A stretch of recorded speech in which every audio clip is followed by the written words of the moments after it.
Saudações, pessoas! Sejam muito bem-vindos a mais um episódio do Vira Casacas Podcast. Eu sou Felipe Abal e tô aqui com ele, o homem que já errou tentando passar camiseta até com panela quente, Gabriel Divan. Como está? Olha, eu tô bem. No momento eu não preciso passar nada, nem secar nada, porque eu tô em Fortaleza, cara. Aqui as coisas secam rapidinho. Mas assim, eu vou te confessar uma coisa, cara. Eu já cansei de ter mais trabalho com roupa do que com minha própria tese. Nem sempre eu estou em Fortaleza, né? É verdade. E isso só tem um motivo, Gabriel Divan, porque você não tinha se rendido ainda à lenda, ao mito, a camiseta que está salvando a rotina das pessoas, a Tech T-shirt da Insider. Cara, Tech T-shirt, né? Tá louco? É a famosa 6 em 1, né? Porque não é só camiseta, é solução tecnológica embalada em tecido. Sério, é assim, ó. Na boa, agora vamos falar sério. Não precisa passar, tem conforto térmico, não desbota, não segura cheiro, é macia, ainda dura mais que a média das relações do Brasil. Exatamente. Ela não esquenta quando tá calor, não te deixa empapado de suor e você ainda pode jogar na mala para ir para Fortaleza sem medo de virar aquele pano de chão amassado, Gabriel. Não, e tem mais, hein? Ela aguenta o tranco dos diários e continua parecendo novinha, assim, é uma beleza, cara. Ou seja, é aquela peça que resolve o look, o tempo e até o humor de manhã cedo. Perfeito. Então você tem que parar de comprar camiseta descartável que vira pijama em 2 meses e investir em tecnologia de verdade. Olha, salva aquelas pessoas que têm o fetiche na camisa de vereador, né? Mas aí já é outra história, né? Aí é outro rolê, né? Assim, ó, tudo isso numa peça só, já está disponível no site da Insider, vai lá ver, usa o cupom ViraCasacas, clica aqui no nosso link em viracasacas.com e na descrição aqui do nosso episódio e garanta essa maravilha com desconto, Felipe Abal. Isso aí, vista inteligência, vista Tech T-shirt. Agora, Gabriel Divan, antes da gente passar para o nosso episódio também, fazer aquele servicinho de sempre, né, cara? O episódio tá muito gostoso, tá muito bom, com uma pessoa que a galera já tava pedindo há muito tempo que aparecesse novamente aqui para conversar com a gente, mas dá aquele recado, né? Se você gosta do Vira Casacas, se você quer que a gente continue, por favor, né, colabore, dá aquele retweet maroto, dá um repost, comenta, coloca no Instagram, indique para as pessoas o Vira Casacas Podcast e também, se puder, você pode dar aquela ajudinha com uns pilas, Gabriel Divan. Pois é. Sabe, Felipe, os projetos aí que a gente assiste, escuta, né, que acompanha, que lê, a gente trata eles como se fossem de casa, né? Eles já são parte da nossa rotina. Eles são nossos amigos, que nem disse a nossa amiga Rafaela Venturini esses dias, né? Somos amigos, né? A gente está aí com você. Então, assim, não estamos pedindo nada além do que uma forcinha. Então, por favor, pessoal, a lembrança é sempre válida. A gente não cobra pelos episódios, a gente não está enriquecendo. Eu não sei, o Felipe, não sei, né? Se estiver, está escondendo o jogo, né? Eu, evidentemente, não estou. Nós não estamos enriquecendo. Talvez o Carapanã, né? Não estamos enriquecendo com isso aqui. Ao contrário, nós estamos simplesmente querendo manter o barco andando, as velas em pé. Então, colabora com aquele retweet, entre aspas, né? Porque você não vai fazer no Twitter, né? Você não vai perder tempo com Twitter, com X, né? Essas coisas. Reposta, curte, comenta, indica para as pessoas, compartilha. E, se for o caso, se tiver tudo bem aí, né? Se tiver sobrando alguma coisinha, alguma migalhinha aí, R$5 mensais já nos ajuda e ajuda demais. Então, vai lá em apoia.se/viracasacas ou em orelo.cc, cadastrado lá com o login, você escolhe a sua faixa de apoio, quer dar R$200 mensais, quer dar R$36 mensais, tá ótimo. Agora, vamos lá, né? R$5 mensais, né? E a gente sempre faz essa coisa, né? Tem gente, Felipe, que pensa que é chantagem, mas na real é simples, né? Você gasta com tanta outra coisa. Às vezes você gasta, e você que está me ouvindo, aí você gasta com um site, com podcast, com não sei o quê, com streaming porcaria. Então gasta com os bons também. Gasta com os que são seus amigos aí. E um beijo para Rafael. Isso aí, muito bom, excelente. Vamos pro episódio? Vamos pro episódio que tá tinindo a coisa. A convidada, ela já sai falando, ela não quer nem saber. Gabriel Divan! Aqui, mas a que custo? É sempre a pergunta. É a pergunta constante, né, do mundo em que vivemos, do pós-fordismo, Felipe Abal. Muito bom. Estamos, né, já estamos nesse nível de pensamento, assim, estamos num nível pós-fordista. E Gabriel Divan, inclusive, né, para a gente falar a respeito das características econômicas do pós-fordismo e tudo isso aí, a gente trouxe uma convidada que já fazia um tempo que a gente queria conversar com ela. Assim, agora a gente tá revelando, inclusive para convidado. Só que daí é assim, ó, rola um troço, um dia depois diz, não é mais assim, né? Depois volta, depois vai, depois fica, daí a gente nunca sabe, até que agora a gente diz, não, agora vamos de qualquer maneira, que assim, apesar de que sempre corremos risco de os homens voltarem atrás. É por aí? É por aí, é por aí. Na verdade, ouvintes, eu me ofereci, eu me joguei na frente do Abal lá no Sky, falei, ô Abal, se quiser, estamos aí, né? E aí acalhou, né? Eu fico sabendo agora que nos bastidores eu era um nome cogitado, né? Não para a nova função papal, mas para estar aqui com vocês. Então é um prazer aqui para falar daquilo que ninguém faz ideia do que está acontecendo. Economia, capitalismo tardio. Pois é, mas antes de tudo, vocês vejam como é a nossa convidada. Ela já saiu falando, ela quase já saiu respondendo uma pergunta que não foi feita, né? Ela tá com vontade, né? Ela tá com vontade. Eu gostava daqueles dias em que o Galvão dizia assim, ó, ele quer jogo, hein? Tá bom. Ele ganha 700 mil reais por mês e tá num hotel 5 estrelas, mas hoje ele quer jogo, hein? Hoje ele tá com sangue, hoje ele tá com sangue. Hoje ele vem com tudo. Ela já não aparecia aqui faz um bom tempo, mas o pessoal gosta, a boa filha, a casa torna, a gente precisa dela. Ana Paula Salviati, como é que você está? E eventualmente, para quem talvez não tem bom gosto, não ouve vira-casacas, não te conhece de outras paragens, de outras manifestações aí, quem já tinha até esquecido, mas Ana Paula é mesmo, ela já teve naquele outro programa. Pois é o momento, então, de fazer, né, o recall da apresentação aí e contar de novo para uma leva de jovens aí quem é você, por onde você anda, por que você está aqui. Vocês que nasceram depois de 2004, eu sou Ana Paula Salviati, eu sou historiadora, sou do grupinho do Abal, sou da História Econômica, e aí eu me desvirtuei, fui para o desenvolvimento econômico, sou doutora em desenvolvimento econômico, não tenho o menor juízo, faço faculdade de filosofia e sou professora da Flaxo, onde dou aula o que apareceu do aula é impressionante, nunca vi uma pessoa tão disposta, né? Tá para jogo. Eu apareço também no Jornal da TVT, segunda edição, para falar de análise econômica. Eu tenho um canal do YouTube, do Spotify e né, dessas coisas, sempre em um período sabático chamado Canal Marx. E tô aí, né? Escrevo também para o Intercept. Olha, eu sou o pai do Cris versão brasileira, assim, uma coisa impressionante. O pai do Cris é ótimo. Não, assim. tá bom. Apareceu, eu tô fazendo. Mas que massa. Bom, Ana Paula é uma das nossas pessoas de confiança aqui para lidar com temas econômicos, para lidar com toda essa engronha aí, né? É uma pena que seja tão bissexto, né, o canal Marx, porque são aulas de muita qualidade, eu já pude falar isso para ela mais de uma vez, né? É muito legal mesmo, né? É a chance, hein?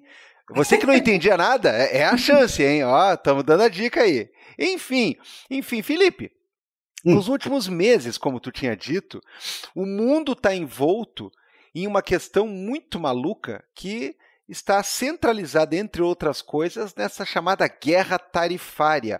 A gente poderia estar falando de um assunto assim muito mais vetusto, solene, técnico, mas eu acho que o nome é esse mesmo porque, né, tem um sujeito aí que está agindo que nem uma criança de 7 anos, ele está no quintal brigando com os colegas, né? Ele está tocando bolinha de papel e está assoprando coisinha nos colegas, e é mais ou menos isso, né? Guerra tarifária num sentido quase literal, né? A gente está quase indo com tanquinhos de guerra, né? De controle remoto para a rua, ou algo assim, depende da idade mental, né? Mas é muito interessante esse tipo de coisa, né? É muito interessante ver o quanto as pessoas elas acabam muitas vezes perdidas nesses assuntos e principalmente, e isso é o que mais me preocupa, e eu quero depois fazer uma pergunta para Ana Paula sobre isso, o quanto algumas pessoas acham que essas coisas são simples, fáceis, o quanto você acha que um sujeito que se informa a partir de WhatsApp da direita, não sei o quê, ele acha que consegue lidar com coisas, ele acha que consegue ter uma visão mais ampla, né, do que está acontecendo em realidade, e é mais um capítulo daquela velha história, né? As pessoas acham que economia é que nem você lidar com um ábaco lá para fazer uma conta de adição e subtração simples. É o Felipe ou sou eu que vou perguntar? Porque você jogou pro Felipe? Não? Eu tô em delírio aqui? Ah, não. Quer que eu já pergunte? Quer que eu já saia perguntando assim? Eu queria comentar um pouquinho as coisas, porque o Felipe teve essa ideia faz tempo, né, da gente conversar. Sim. Mas tudo bem, eu pergunto, então eu pergunto, não tem problema, eu pergunto. Vai, Felipe, fala, Felipe! Fala. Não, agora eu vou perguntar. Não, agora eu vou perguntar. Agora tô te Agora eu vou perguntar. Então assim, doutora Ana Paula, o negócio é o seguinte, tá? Eu queria que você fizesse a parte 738 da desmistificação, né, ou do esculacho, que sempre tem que ser feito, porque se eu que não sou economista, eu que não sou da área, eu fico completamente irritado, eu quase arranco meus cabelos no momento em que alguém vem com aquele papo assim, ó, economia, né? Veja bem, economia é que nem você cuidar de uma casa, né? Então, por exemplo, né, se você está apertado para pagar a conta do aluguel desse mês, não pode comprar o Nescau, né, Light, né? E não pode deixar a filha ir na escola do balé. Tem que escolher entre a aulinha de violão e a aulinha do balé, porque as duas não dá, porque se você tem que pagar a comida... Então é muito fácil, né? Você corta o balé e corta o chocolate do mês aqui, e aí você equilibra as contas. Aí no mês que vem você volta com o balé. Cara, isso já é uma coisa absurda, já é uma coisa que, assim, ó, eu já disse, ele irrita, né? Irrita tamanha a besteira, tamanho grau de soberba, né, e bobajada de um imbecil que fala isso, como se estivesse dando uma explicação muito simples, né, para uma coisa assim, olha, como é que vocês não enxergam isso aqui? Quando a gente fala de tarifas, né, eu acho, Ana Paula, que a discussão anda meio assim, né? Tem grandes potências aí, e uma principalmente que está lidando meio assim. Já disseram que o cara fez tabela com base em pergunta para a inteligência artificial de baixa geração, né? Já disseram que foi isso, né? E olha, não dá para duvidar.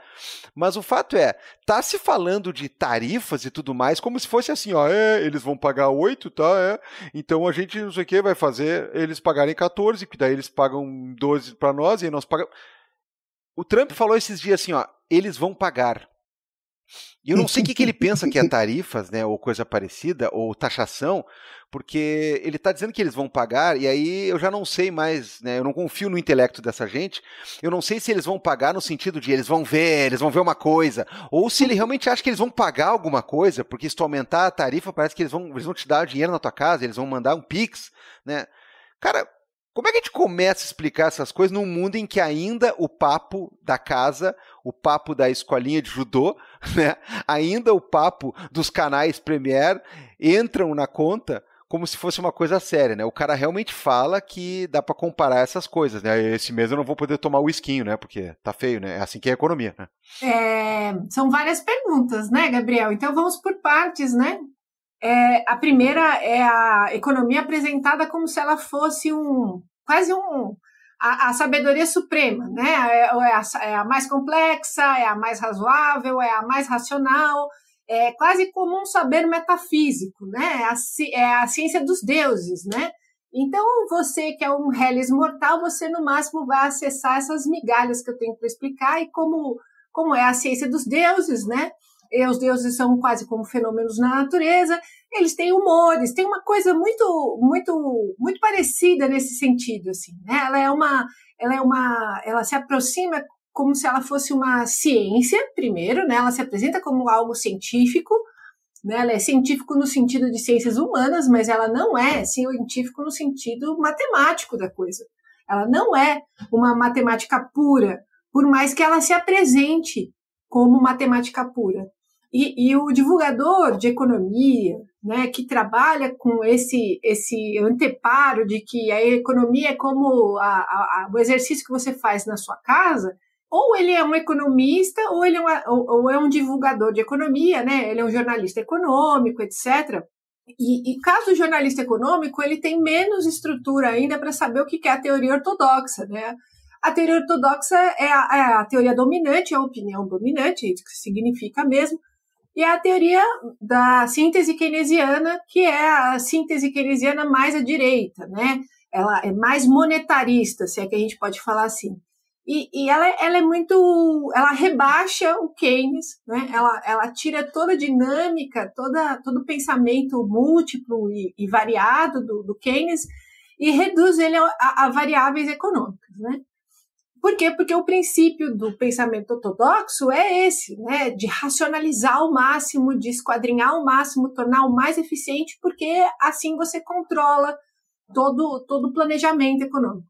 Então, tem um auto-engano, onde eu quero chegar, que passa pelo economista, passa pela teoria econômica e passa pela nossa realidade de entender a economia como se fosse assim um motor que gira no infinito, sabe? Ele infelizmente, a realidade não se adapta aos resultados matemáticos. Então, se você forçar a realidade mais um pouquinho, aí tudo bem. E é interessante também que se a pessoa se dispuser aí além dessa leitura estreita da economia, de que se os indivíduos fizerem cortes de custos, é uma leitura assim bastante pedestre da economia, porque existe toda uma estrutura de circuito de liquidez financeira. Então, assim, precisa acreditar muito no que faz para divulgar de que a economia é tal qual as suas contas domésticas. Mas mesmo assim, né, o cara vai lá e ele divulga. Nós sabemos que a economia não se limita ao que os portadores de salário fazem. Tanto é que a economia, ela concentra a renda. A nossa economia capitalista, a lei de Newton dela é concentrar a renda. O capitalismo não deu certo. Se a proposta dele era melhorar a vida de muitos milhões, ele não deu certo. Porque a gente tem uma concentração de renda que a gente nunca teve desde o Neolítico, quando a gente começou a montar casinhas um em volta do outro e plantar trigo, ter galinha. Então, assim, não deu certo.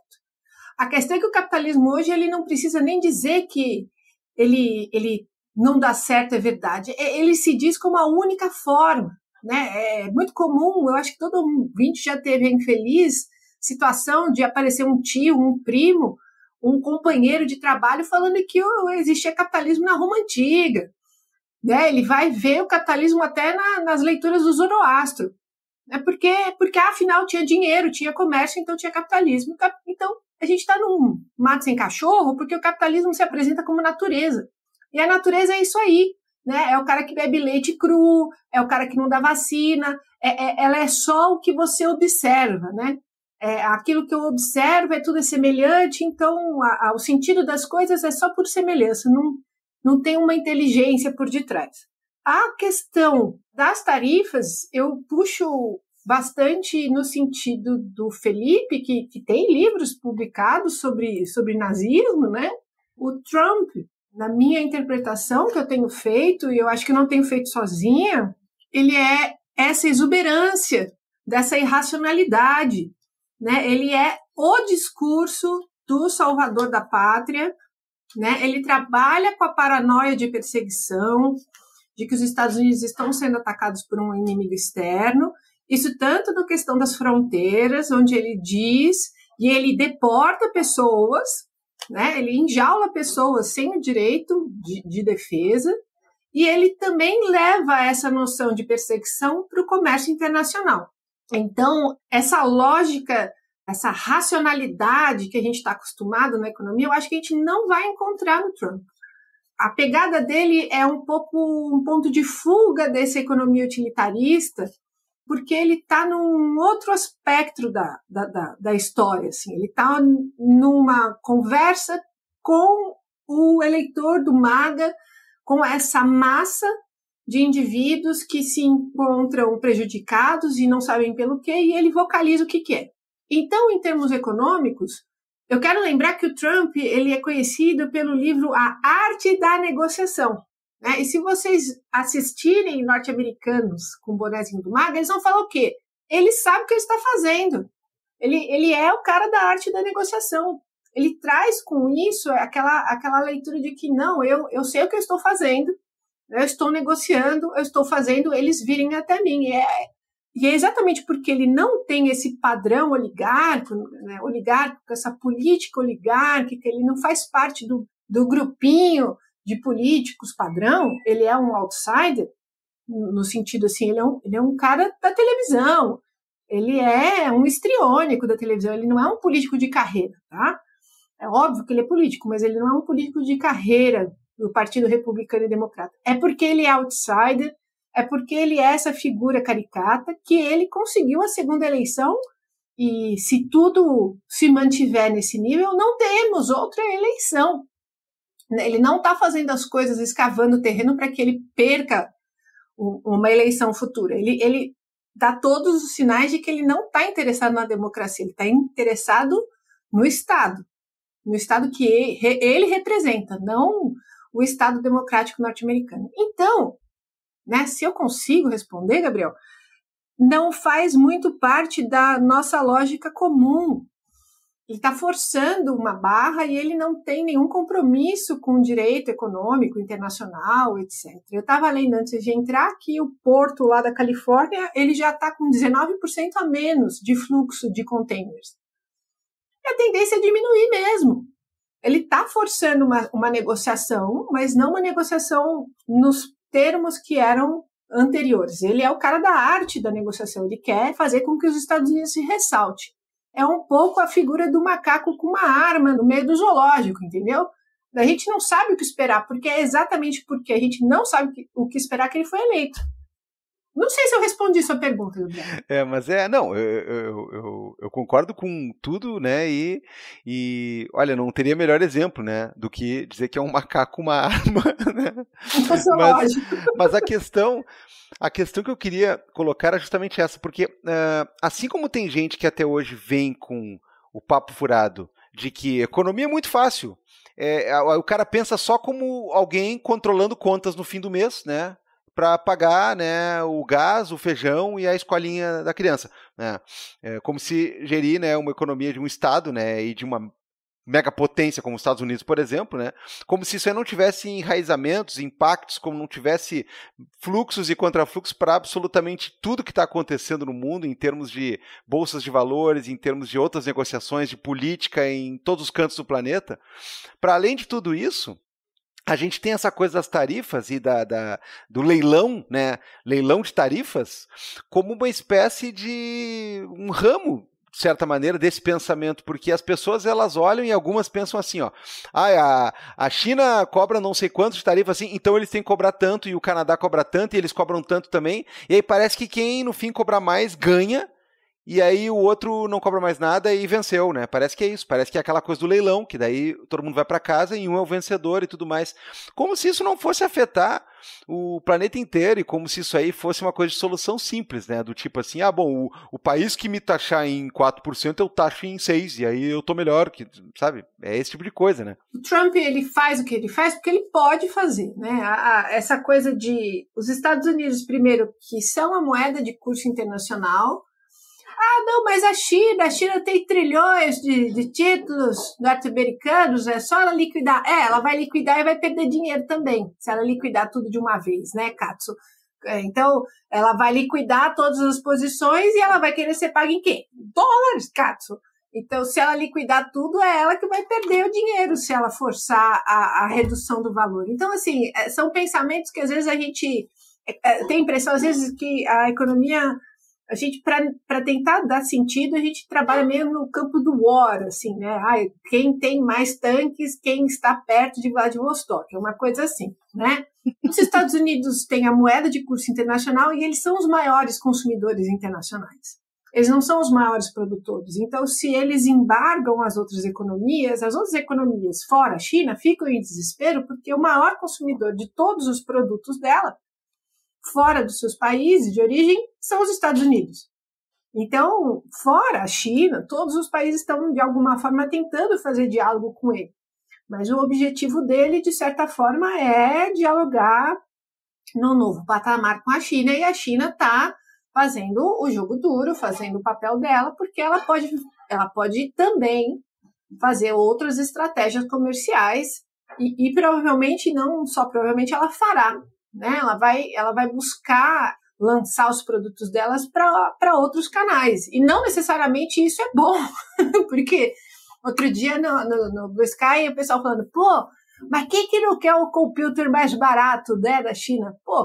Se a gente for pensar que os produtos chineses vão desaguar em todos os países mais baratos, no primeiro momento, para quem tem dinheiro é bom. O problema é que ela vai acabar com um pouco de industrialização que existem nos países ainda. E eu sinto informar que a industrialização, ela serve como teto. Os empregos industriais servem como teto da faixa de emprego de base de todos nós. O trabalho industrial é um teto salarial para todas as outras ocupações com a mesma escolaridade. Se a gente acaba de vez com um pouco de industrialização que a gente ainda tem, uma economia como a nossa, que é quase 100% de serviços, né, a boa parte das ocupações são feitas no setor de serviços. Se a gente extermina completamente o setor industrial, o setor de serviços baixa ainda mais a folha de pagamento. Então, são coisas complexas, são coisas intrincadas, e o discurso econômico se vale disso, dessa complexidade. É um pouco que nem a igreja na Idade Média que colocava aqueles vitrais ali, olha Cristo nascendo no meio dos cabritinhos, olha ali a ressurreição, né? Para não ter que explicar de onde veio o Espírito Santo, você faz um desenho bonito, olha ali ele nascendo, olha ele voltando, olha ali com o Criador. Porque é muito complexo mesmo, porque se você for tentar... Eu gosto, não é nem o Marx, né, que eu gosto de trazer, é o Ford, né, que se as pessoas soubessem como os bancos funcionam, no dia seguinte estava tudo quebrado. Essa comparação da nossa economia com a economia, essa economia maior, essa economia dos estados, essa economia das grandes empresas, é de má fé. É má fé. Porque, veja, nós sabemos que, eu vou falar de forma mais é simplificado, mas não é rebaixado, tá? Nós que ganhamos salário, o nosso dinheiro tem um circuito, ele roda diferente de quem ganha lucro e rendimento. Ponto. O nosso dinheiro pinga na conta e ele é liquidado nos próximos 5 dias, em média. Né? Porque ele vai lá, é o famoso, nossa, tenho que acabar o mês, tenho que chegar ao final do mês com R$ 5,23. Essa é a história do trabalhador desde que nós passamos para o período de industrialização em 1700, 1800 e cacetado. O assalariado é esse que recebe um salário e ele liquida o salário pagando conta, pagando aluguel e ficando com muito pouquinho. Ele não tem reserva, ele quase não tem reserva, se é que ele teve algum dia reserva. O cara que tem lucro, o cara que tem rendimentos, o dinheiro dele não circula assim. O dinheiro dele não circula assim, ele não liquida assim que ele recebe o rendimento. O rendimento dele serve para fazer novos rendimentos. Quando a gente fala, né? Então, veja como é má fé, né? Nós sabemos que os mais pobres, e já é uma terminologia difícil, porque falar que a classe A é a classe rica é uma mentira também, porque nós temos pessoas tão ricas no país que elas seriam a classe A+. Né? Então, o que é pobre? Né? A gente sabe o que é pobreza, mas essas faixas de classe C, D, E, B, B+, elas não ajudam, porque a nossa concentração de renda é muito grande lá no topo, aí ela tem uma classe média cada vez mais empobrecida e rala no meio, e uma massa de muito empobrecidos embaixo. Mas, para a gente ter uma ideia, os mais pobres, então eu vou falar os mais pobres, é todo mundo que ganha de 5 a 10 mil reais por mês, tá? Todo mundo para baixo. Nós gastamos 20% do nosso salário, da nossa remuneração, mais de 20%, com alimentos. O grosso da nossa dívida é com alimentos, com comida. Enquanto os muito ricos não gastam com alimentos nem 2%. Porque chega uma hora, você tem tanto dinheiro, mesmo que você for no Pão de Açúcar mais e comprar só o que for importado, você ainda não vai gastar uma porcentagem tão alta do que você ganha em relação ao que você ganha. A gente pode fazer compra em atacadão, no que for, e que a gente ainda está gastando muito da porcentagem do que a gente ganha. Então, o circuito dos dinheiros são diferentes. Então, para a gente ter uma noção, nós temos entidades econômicas que têm tanta grana, tanta riqueza econômica constelada, que eles conseguem fazer operações de massa em cima de taxa de juros, em cima de liquidez financeira. É como se fosse um lobby, né? Eles têm tanta posição financeira, eles têm tanta liquidez que eles conseguem sobrecarregar a liquidez do interbancário, já estou falando outra língua aqui, né? Eles conseguem sobrecarregar o mercado aberto, que é onde se faz política monetária, e sinaliza para o Banco Central que, digamos assim, ele só tem um olho aberto, né? Que tem o tora, ele perdeu um olho, só enxerga metade do processo. Aí o Banco Central fala, nossa, tem liquidez demais na economia. Por quê? Porque os bancos eles ficam empatados numa posição de liquidez. Aí ele fala, olha, tem tanta liquidez na economia, eu preciso aumentar a taxa de juros. Por quê? Porque com liquidez muito alta, os preços aumentam, porque as pessoas com liquidez muito alta têm acesso a compras. Então, eu tenho que diminuir a liquidez. Aí ele vai lá, aumenta a taxa de juros, e o que os bancos e os fundos de investimento fazem? Eles continuam na mesma posição. Eles continuam sem emprestar dinheiro, porque na posição que eles estão, eles têm certeza que eles forçam o Banco Central a aumentar ainda mais a taxa de juros.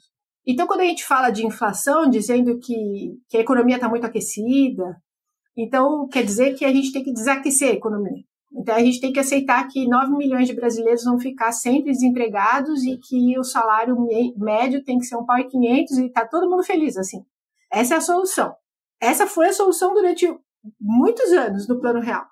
O ponto de não retorno, o ponto fora de retorno é o governo Lula, que faz, ele não sei como ele ainda não foi o Nobel da Economia, mas ele diz ser o pai da economia que mantenha controle inflacionário com crescimento econômico.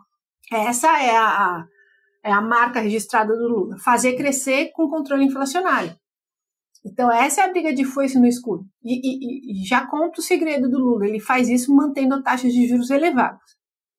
Né? Ele faz esse acordo com o sistema financeiro, ele mantém a taxa de juros elevada e faz crescer a economia. Então, tudo isso para dizer que falar de inflação como se fosse culpa de uma economia onde a maior parte da população ganha até R$5.000, está simplesmente comprando mais, é uma miopia, para não dizer má fé de novo, brutal. Porque nós temos uma concentração de renda muito grande que faz impacto sobre os canais de gestão de política monetária. Então, a gente tem um VAR, digamos assim, nós temos uma figura sombria, oculta aqui, atrás do fluxo de dinheiros que roda da nossa economia, que é muito concentrada, né, entre as mais concentradas do mundo, e o resultado de ter uma economia tão malditamente concentrada assim é que quem tem dinheiro tem mais dinheiro do que metade da população do Brasil. E pinta e borda, assim. Ana Paula, agora a gente deu um salto e depois eu vou querer voltar, mas eu não quero que tu perca o fio da meada, assim, depois eu quero dar uma voltadinha no que a gente estava falando a respeito da questão das tarifas. Mas assim, agora eu queria fazer uma pergunta para ti, duas perguntas na verdade, né? Porque agora tu fala dessa questão da taxa de juros, e a gente viu agora recentemente mais um encontro com mais um aumento de taxa de juros, né? Em um país extremamente desigual, de novo com essa questão de que é necessário para segurar a inflação. Porque assim, ó, e às vezes eu parece que eu tô meio maluco, sabe, Ana Paula? Porque quando eu vejo a Globo News, que eu tenho esse vício, né, eu tenho péssimo, assim, e acontece aquele negócio de, tivemos um aumento da inflação e agora vai ficar em 4,75. Poxa, eu sou da época do Collor e do Sarney, que eu me apavorava com coisa muito maior do que 4,75. Quando dizia assim, vai aumentar em 0,13, poxa, não parecia um problema tão grande assim, né? Mas agora qualquer coisa parece fim de mundo completo se isso acontecer. O que é extremamente preocupante, agora eu penso em termos políticos mesmo para a próxima eleição, e aqui eu não sei de onde é que vem, se tu puder nos ajudar, Ana Paula, que é assim, é a inflação de alimento. A inflação me parece que está no lugar errado, né? Se tivessem alguma coisa como produtos importados, né, o Carrefour Plus ali, a gente está falando de uma coisa plenamente sustentável. Agora, o grande problema, e aí, né, eu bato nessa tecla sempre, não adianta tu explicar que é por A mais B por causa que, em Gana, não se produziu o suficiente de tomates que agora aumentou aqui. Não, o pessoal quer chegar no supermercado e ele quer comprar tomate. Se tu tem que explicar, né, abraço pontinho, se tu tá explicando, você tá perdendo. ponto. Né? Mas a gente tem esse aumento de coisas em pontos que são muito caros à população e a todo mundo. Se, né, as pessoas, tu vê só, abaixo de 10 mil gastam 20% em alimento, aqui é que pega muito profundamente. Essa é a primeira coisa que eu queria, assim, entender melhor. Eu acho que o nosso público também quer entender melhor. Mas, de novo, né? O que a gente pode fazer para não ficar, né? Não adianta chegar ali no ano que vem, quando tiver eleição, e dizer, então, pessoal, deixa eu explicar para vocês que a taxa de 0,45 vezes 9%, pronto, não sei o quê, não vai funcionar. Não vai funcionar. E, Ana Paula, só juntando agora sim com o que a gente estava falando anteriormente, que tu falou de toda essa conexão que tem entre o que o Trump faz, a questão de industrialização, dentro, fora. A gente vive num mundo conectado, né? E o que me deixa muito puto, às vezes, Ana Paula, é quando eu vejo umas questões rasas de gente do nosso lado também, quando o cara chega e diz assim, ó, haha, eu quero ver o declínio do Império Americano e vou bater palma. Daí tu diz, meu amigo, muito bonito, muito legal, excelente, assim, ó, vai ser uma história maravilhosa para contar. Só que todo mundo vai se fuder junto. Sim. E assim, ó, novidade, assim, ó, newsflash, meu caro, são os mesmos que vão se ferrar. São os mesmos que vão se ferrar.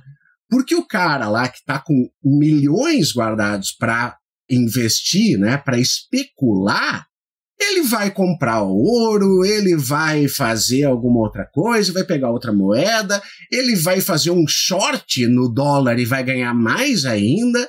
Esse cara tá jogando, ele tá brincando, ele tá com uma planilha ali, 3 monitores na frente dele jogando com dinheiro. Agora, se der uma quebradeira, né, como a gente, talvez seja até porque a gente não sentiu 2008, né, aquele negócio da marolinha do Lula, que a gente acha que dá pra brincar com esse tipo de coisa, assim. Sim. Mas não é. Assim, ó, vou assistir de camarote o declínio do Império Americano. Sim, meu amigo, de camarote, enquanto a água tá batendo, na melhor das hipóteses, ela vai bater no seu pescoço. Sim. Né? Então, não quero que você torça para o Trump, mas não quero que você seja tão raso a ponto de achar que das fronteiras dos Estados Unidos para cá, para baixo, nada irá acontecer.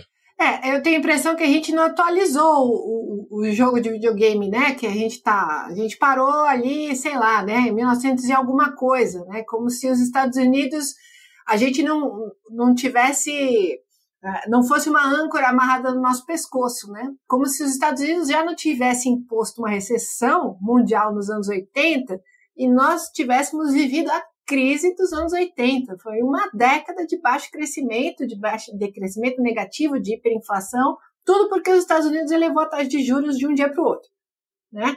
Então, assim, e eu tenho, ainda nisso que você fala, né, Abal, eu tenho a impressão que as pessoas acreditam piamente naquela coisa, né? Como não tem nada para fazer, é melhor que o meteoro venha, ou que os Estados Unidos como se os Estados Unidos fossem o capitalismo, e aí ele vai se autoexplodir, e aí a gente vai alcançar o paraíso na Terra.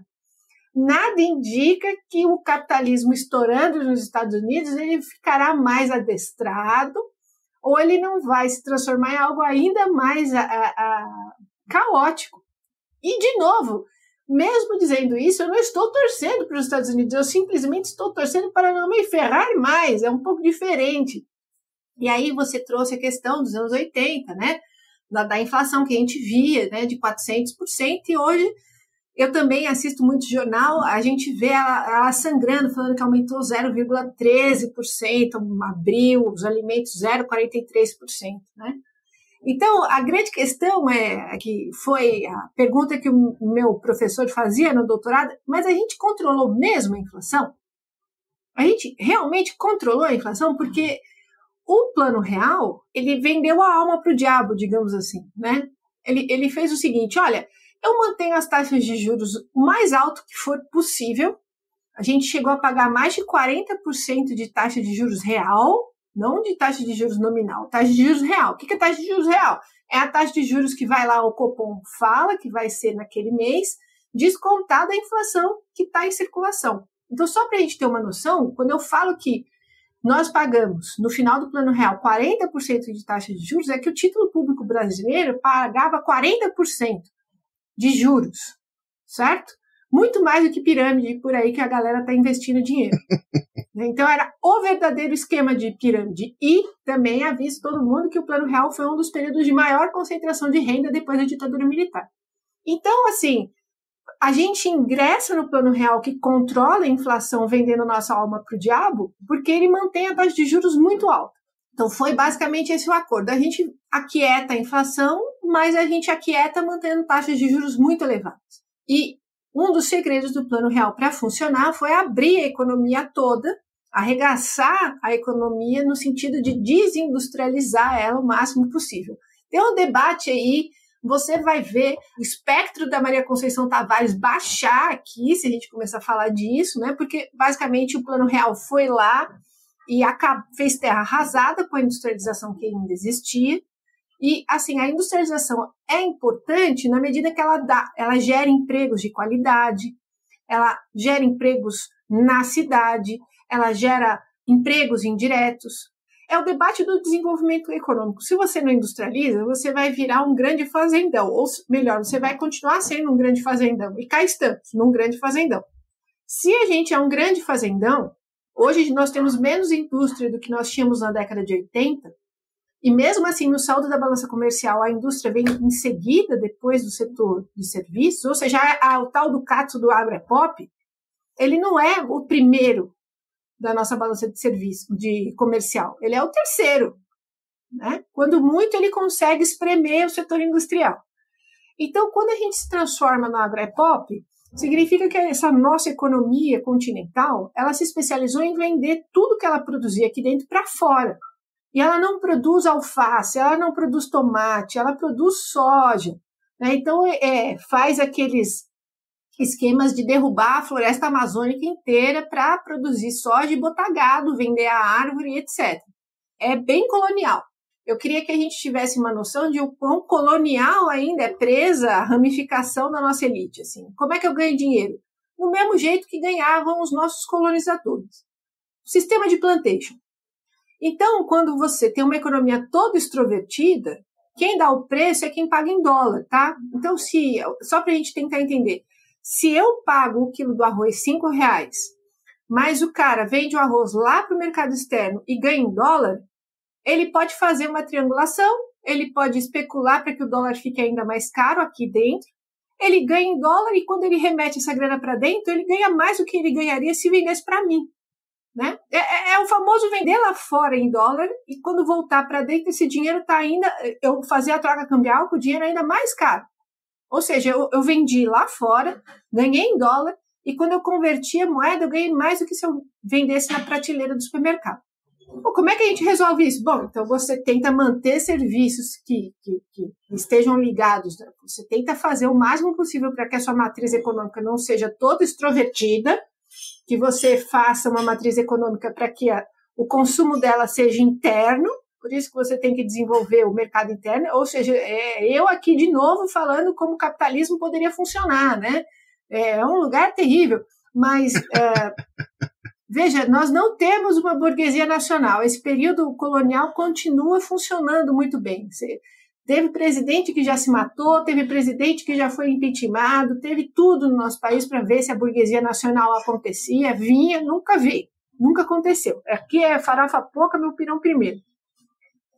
Durante o período Temer e Bolsonaro, nós acabamos com o funcionamento da Conab. E a Conab é uma entidade governamental que ela faz estoques reguladores de alimentos. Então, é como se ela fosse um grande silo do Estado e por ser o Estado, ela tem a capacidade de compra, não sou eu, você, nós três indo no atacadão comprando mais barato. Não, ela compra metade da produção de arroz, metade da produção de café, né? Ela compra 3/4 da produção de feijão. E aí ela consegue manter esse preço estacionado, porque ela é o grande comprador e ela tem poder de reduzir o preço no final do mercado. Então, a Conab, quando ela é desmontada, ela é desmontada com o discurso do livre mercado, porque a Conab é um órgão regulador de preços, certo? por mais que ela simplesmente estivesse pagando, dando ainda mais segurança para o mercado de produtor de grãos ou agronegócio. Né? Imagina, eu produzo e tenho o Estado comprando, que maravilha.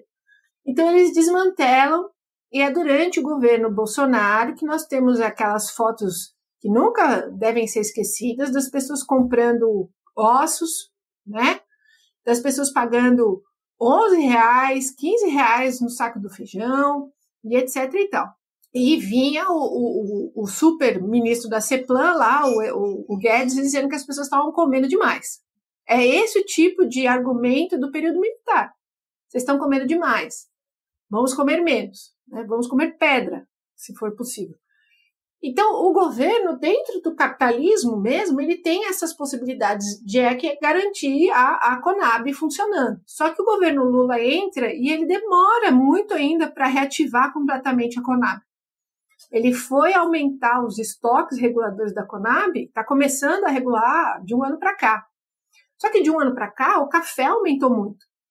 Então, se o governo for lá e comprar o café na alta, é a farra do boi. Ele não consegue fazer um estoque regulador com café sendo vendido internacionalmente como ele está. E a ideia é a seguinte, se eu planto café aqui e lá fora, né, a gente teve uma quebra de uma safra, ninguém vai conseguir produzir nada, porque a gente está no meio de uma emergência global, ninguém vai vender nada, que a gente vai vender sabor café, sabor chocolate e sabor alguma coisa. Porque a gente paga em real e os caras lá fora pagam em dólar. E são os mesmos agentes que também especulam para que o câmbio fique cada vez mais alto. Porque na hora de voltar, a moeda ainda faz essa diferença e eles ganham de novo. Então, é um esquema, é um circuito degenerativo. E quando que eu falo que é uma questão política, não é que é uma questão assim, vamos sentar aqui, vamos conversar, né? O que você quer? Eu quero só a alma, né? Basicamente isso. A gente tá é um circuito político porque não é uma questão de uma racionalidade econômica. Veja, é completamente irracional. Estudar economia é um exercício para deixar qualquer um maluco. Porque você vê a coisa funcionando, você vê como o lobby está funcionando, você fala, como é que eu conserto isso aqui? Porque, veja, outro dia uma presidenta tentou reduzir a taxa de juros na porrada, um ano depois ela estava defenestrada.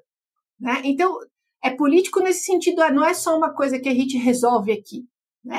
É uma coisa muito complexa que vem há muitos anos, né? A gente tem a desconstrução da industrialização, a gente tem o pacto neoliberal do Plano Real, que vende a alma pela taxa de juros, e a gente faz o controle da inflação através dessa taxa de juros super elevada. Os produtos vão ficar mais caros por muito tempo, porque basicamente o Brasil ele é o único país no mundo que tem dupla safra, né? Porque ele é continental e ele pega tanto o hemisfério norte quanto o hemisfério sul em alguns momentos de produção. Então, provavelmente, ainda o setor do agronegócio vai ser muito beneficiado com exportação, certo? Agora, o governo, por outro lado, ele tem mecanismos como manter os estoques da Conab. Aí o governo foi lá e retirou o imposto de importação de alguns produtos, mas aí também ele vai perder a arrecadação. Então, são possibilidades de deixar de recolher, mas está certo deixar de recolher em alimentos, pelo amor de Deus. Existem outros lugares para recolher tributos que não alimentos, porque a gente já entendeu que alimentos vai afetar majoritariamente a população brasileira. E você pode criar linhas de tributação sobre investimentos, sobre fundos, etc. Que é o que o governo está fazendo. Mas aí também nós temos todo o ritual democrático que passa por um parlamento super viciado. Então, assim, resposta simples a gente dá quando pode ser simples. Resposta difícil a gente dá quando alguém está interessado em entender. Então, é um buracão de minhoca. Né? A gente tem que ter consciência de que a economia ela é complexa, mas ela é possível de se entender, porque é parte da nossa consciência de classe também, né? É disso que se trata. Pois é, já que a gente foi por essa linha aí, Ana, me diz uma coisa, né, misturando, né, essa tua última manifestação com aquelas nossas questões iniciais sobre tarifaço e guerra tarifária global e tudo mais. A gente sabe muito bem, né, e que bom, né, que bom que o Felipe trouxe e vocês falaram disso, né, aquele papo de, eu só tô aqui olhando os Estados Unidos se quebrar. Não é um jogo das Olimpíadas em que eles estão perdendo, né, e que tu está torcendo contra, né. É uma questão muito maior, muito mais complexa, entra naquilo que eu colocava também, né, as coisas, elas definitivamente não são resolvíveis a partir de um caderninho onde você simplesmente faz subtrações, contas simples e tudo mais. Então a pergunta é, tudo bem, nós vamos nos quebrar. A Ana está preocupada em não torcer para os Estados Unidos como se fosse um time, mas em não ver o mundo inteiro e toda a economia indo para o buraco. Como é que o Brasil pode se dar bem com essa guerra tarifária? Claro, uma coisa a gente já sabe, né? Quanto mais fortalecida a China e quanto mais China estiver interessada em abocanhar mercados que poderiam ou eram dos Estados Unidos, né, quem negocia com eles, obviamente, né, passa a ter algum tipo de dianteira. Mas como é que a gente está em relação a isso? Porque o Felipe lembrou da marolinha, e é uma coisa muito louca que algumas pessoas que estão nos ouvindo, elas não têm a dimensão do que aconteceu. Tu teve uma quebradeira mundial que as pessoas disseram que poderia se comparar ao crack da Bolsa de 29. Ok, não é para tanto, mas por uma série de fatores que envolvem, inclusive, injeção de dinheiro, né, translocada à torta e à direito por parte do governo americano nos seus próprios bancos falidos e coisa parecida. Mas, se não foi o crack de 29, se não foi a Grande Depressão, se a gente não virou, né, Mad Max, nem Planeta dos Macacos, nem nada do tipo, né, também não foi uma coisa pouca. É uma coisa que tem reflexos bastante sensíveis para muito tempo depois. E na época, quem era o presidente mesmo? Lula, né? Ele pega e diz assim, né? Não, o Brasil vai passar por essa onda, esse tsunami aí, como se fosse uma marolinha. E de fato, né? Aquele grande impacto inicial não aconteceu aqui. Agora, a gente teve outros reflexos, né, inegáveis e tudo bem, a gente conversa sobre isso depois. Mas como é que pode, talvez, a gente passar por essa lagoa aí, por esse mar aí, no lugar que dá pé, no lugar que a água fica no tornozelo e que não nos engole aí, no meio dessa brigalhada toda? Então, né, Gabriel, a grande questão é que o Lula nos salvou, digamos assim, da marolinha, que depois continuou como tsunami em alguns outros lugares, até chegar no Brasil de novo, investindo no mercado interno, reforçando o mercado interno.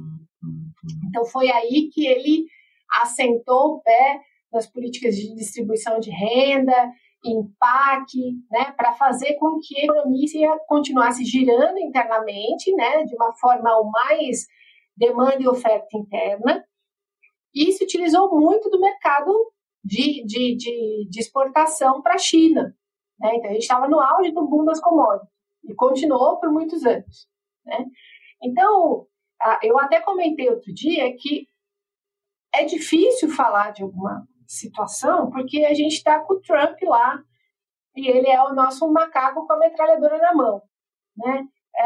A China pode e vai aumentar já a importação dos produtos brasileiros, do setor do agronegócio. Só que o setor do agronegócio não é o setor que faz distribuição de renda internamente. Então, ele poderia melhorar o nosso saldo comercial, mas não questões infraestruturais. Contudo, todavia, se você é o Donald Trump e você está forçando uma negociação com a China, passa pela economia norte-americana, que tem os belts deles, os cinturões agrícolas deles gigantescos, aumentar a exportação deles para a China. Por que raios a China não aumenta a exportação dos norte-americanos e aumenta desse país fuleiro que é o Brasil, não é mesmo? Então, no início, parece que o negócio brilhou para a gente de novo. Né? A gente está aí provavelmente num ciclo aquecido de exportações para a China de novo, de commodities, mas faz parte dessa guerra comercial do Trump forçar a China a consumir mais produtos norte-americanos. Isso sem sombra de dúvidas. E um dos produtos norte-americanos que estão na linha para serem consumidos pela China são os mesmos que nós produzimos aqui. O do setor do agronegócio, que também tem um lobby gigantesco naquele país. Então, falar que o agronegócio vai se beneficiar é meio que colocar todas as fichas num cesto que a gente ainda não tem noção total do que está acontecendo. O setor da indústria, o setor de produção, precisa sempre ser muito injetado pelo Estado, né? Porque senão aí é como se a gente já está numa situação muito difícil faz uns 40 anos, né? Quando a gente perdeu toda a corrida tecnológica e tende a perder cada vez mais, né? E perde progressivamente mais. A gente se desindustrializa cada vez mais. Mas para vocês terem uma noção, entre os nossos vizinhos, nós somos o país mais industrializado. Nós somos um dos países mais industrializados do hemisfério sul. Então, perder um pouco de industrialização que a gente tem é muita coisa, né? Então, se nós temos a tal da economia mista, né, minimamente desenvolvida, é por causa desses resquícios industriais. Perder toda a industrialização é ficar completamente rendido de tudo ser importado. E como nós somos um país no meio do caminho, o nosso câmbio sofre muita flutuação. A gente depende muito do mercado externo, de especulações dos nossos setores que vivem de vender lá para fora. Então, a nossa moeda, só pelos nossos fatores de casa, já sofre muito ataque especulativo. O que a gente está vendo é que o Trump ele não está poupando fichas em apostar numa recessão. Recessão não é um bicho de 7 cabeças para os Estados Unidos. Ele já proveu, ele já se autoimpôs recessões em outras circunstâncias, certo? É claro que tudo gera consequências, mas os Estados Unidos impôs uma recessão, como eu comentei mais cedo, mundial em 79, como forma tanto de controlar a inflação interna, como de dar um cala-boca geral, quando havia ainda disputas sobre a mudança do câmbio internacional. O Fiore e a Tavares têm um livro sobre isso, né, que é uma hegemonia do dólar, né, que é um controle que eles têm do mundo todo sem soltar uma bomba.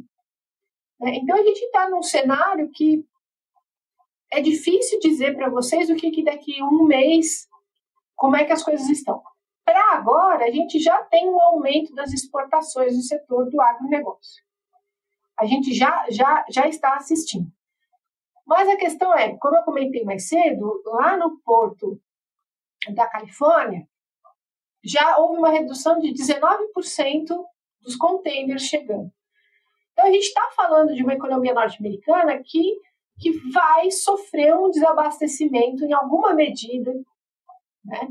E como é que ele vai resolver isso, né? Então, é exatamente como ele vai resolver esse desabastecimento da economia norte-americana, é quando a água realmente bater na bunda, é que a gente vai ver onde as pedrinhas vão ficar no final das contas, né? A princípio, quando o hemisfério norte se mata, o hemisfério sul tem a tal da chance de substituição de importações, né? Que foi quando a gente conseguiu lá, durante o entre-guerras, se industrializar um pouco, e todos os países aqui da região do hemisfério sul tentaram também, né? A gente teve tanto a libertação colonial da Índia, e depois todo mundo veio aos poucos, né, se descolonizando, e nós tentamos fazer um movimento de substituição de importações, ou seja, a gente tentou se industrializar.